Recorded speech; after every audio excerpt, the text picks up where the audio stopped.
តាំងអ្នកដឹងទេថាមុនពេលមានអ៊ីនធឺណិតមនុស្សត្រូវចំណាយពេលជាច្រើនថ្ងៃរហូតដល់សប្តាហ៍ឬក៏ខែគឺគ្រាន់តែដើម្បីផ្ញើសារទៅកាន់មនុស្សម្នាក់នៅកន្លែងមួយផ្សេងទៀតប៉ុណ្ណោះប៉ុន្តែសប្តាហ៍ថ្ងៃនេះយើងគ្រាន់តែចុចប៊ូតុងមួយយើងអាចផ្ញើសារមើលវីដេអូឬនិយាយជាមួយនរណាម្នាក់នៅម្ខាងទៀតនៃពិភពលោកបានភ្លាមៗនោះក៏ព្រោះដោយសារតែអ៊ីនធឺណិតហើយអ៊ីនធឺណិតកើតឡើងដោយរបៀបណាហើយវាបានផ្លាស់ប្ដូរពិភពលោកយ៉ាងដូចម្តេចថ្ងៃនេះយើងនឹងត្រឡប់ទៅកាន់ដើមកំណើតនៃបច្ចេកវិទ្យាមួយដែលបានផ្លាស់ប្ដូររបៀបរស់នៅរបស់មនុស្សជាតិទាំងមូល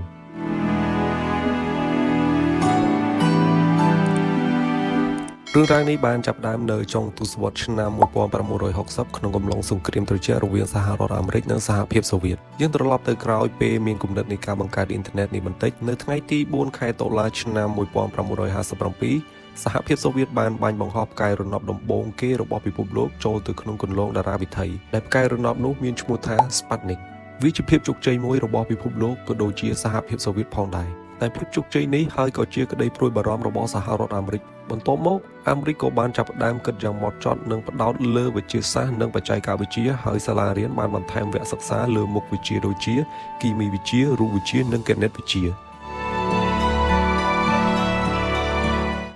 សាកលវិទ្យាល័យនិងសាជីវកម្មបានទទួលជំនួយពីរដ្ឋាភិបាលនិងវិនិយោគលើការស្រាវជ្រាវនិងអភិវឌ្ឍវិទ្យាសាស្ត្រហើយរដ្ឋាភិបាលសហព័ន្ធខ្លួនឯងបានបង្កើតភ្នាក់ងារថ្មីៗដូចជារដ្ឋបាលអាកាសចរនិងអវកាសជាតិដែលមានពាក្យជាភាសាអង់គ្លេសហៅថា NASA និងទីភ្នាក់ងារគម្រោងស្រាវជ្រាវកម្រិតខ្ពស់ដែលមានពាក្យកាត់ថា ARPA ដែលមកពីពាក្យពេញហៅថា Advanced Research Projects Agency របស់ក្រសួងការពារជាតិដើម្បីអភិវឌ្ឍបច្ចេកវិទ្យាអវកាសដូចជារ៉ុកែតអាវុធនិងកុំព្យូទ័រជាដើមអាមេរិកបានផ្ដោតលើរឿងទាំងអស់នេះដោយសារមានក្តីបារម្ភថាប្រសិនបើមានការវាយប្រហារពីសហភាពសូវៀតមកលើមជ្ឈមណ្ឌលទំនាក់ទំនងរបស់ខ្លួននោះប្រព័ន្ធតាក់ទងជាតិទាំងមូលអាចនឹងដាច់ភ្លាមៗដូច្នេះភ្នាក់ងារស្រាវជ្រាវរបស់ក្រសួងការពារជាតិបានចាប់ផ្ដើមគម្រោងមួយដែលមានឈ្មោះថា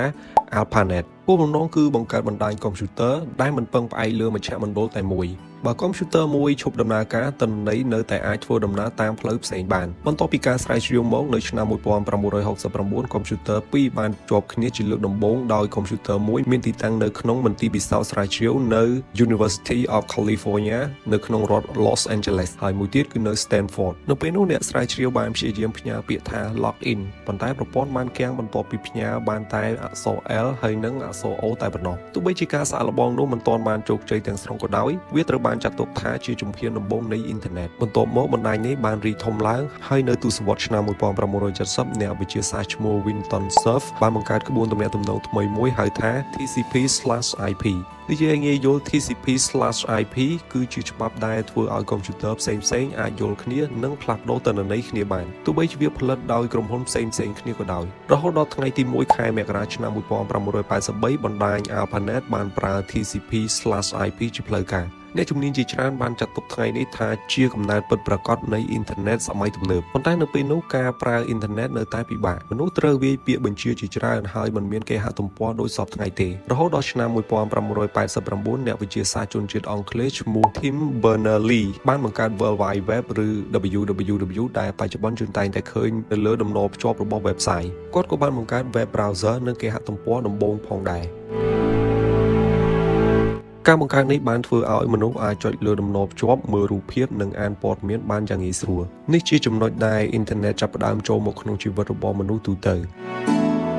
នៅទសវត្សរ៍ឆ្នាំ1990អ៊ីនធឺណិតបានរីកចម្រើនយ៉ាងឆាប់រហ័សម៉ាស៊ីនស្វែងរកឬក៏ Search Engine បានបង្កើតឡើងអ៊ីមែលក្លាយជាវិធីទំនាក់ទំនងដ៏ពេញនិយមក្រុមហ៊ុនជាច្រើនបានបង្កើតគេហទំព័ររបស់ខ្លួនមនុស្សចាប់ផ្ដើមទិញទំនិញតាមអ៊ីនធឺណិតនិងស្វែងរកព័ត៌មានដោយមិនចាំបាច់ទៅបណ្ណាល័យទៀតរហូតដល់ទសវត្សរ៍ឆ្នាំ2000ល្បឿនអ៊ីនធឺណិតកាន់តែលឿន Wi-Fi បានធ្វើឲ្យការតភ្ជាប់កាន់តែងាយស្រួលបន្ទាប់មក Smartphone បានផ្លាស់ប្ដូរអ្វីៗទាំងអស់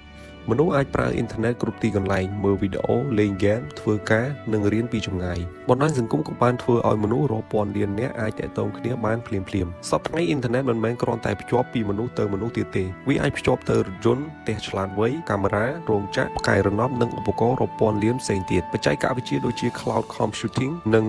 Artificial Intelligence ឬក៏យើងហៅថា AI ក៏កំពុងពឹងផ្អែកលើអ៊ីនធឺណិតផងដែរ បច្ចុប្បន្នមានមនុស្សជាង 5000 លាននាក់នៅទូទាំងពិភពលោកដែលប្រើអ៊ីនធឺណិតជាប្រចាំប៉ុន្តែទោះជាអ៊ីនធឺណិតផ្ដល់អត្ថប្រយោជន៍ជាច្រើនក៏ដោយវាក៏នាំមកនូវបញ្ហាដូចជាព័ត៌មានคล้ายៗការវាយប្រហារតាមអ៊ីនធឺណិតការបាត់បង់ឯកជនភាពនិងការញៀនបណ្ដាញសង្គមផងដែរដូច្នេះការប្រើប្រាស់អ៊ីនធឺណិតដោយការយល់ដឹងនិងទទួលខុសត្រូវគឺមានសារៈសំខាន់ជាងពេលណាទាំងអស់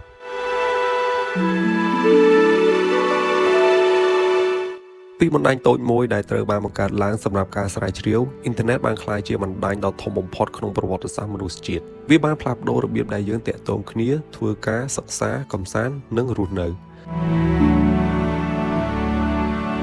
បន្ទាប់ពីបានស្វែងយល់ពីអ៊ីនធឺណិតហើយអ្នកគិតថាក្នុងរយៈពេលប្រហែលឆ្នាំខាងមុខតើអ៊ីនធឺណិតនឹងផ្លាស់ប្ដូរពិភពលោកក៏ដូចជារបៀបរស់នៅរបស់យើងម្នាក់ៗទៅជាយ៉ាងណាទៀត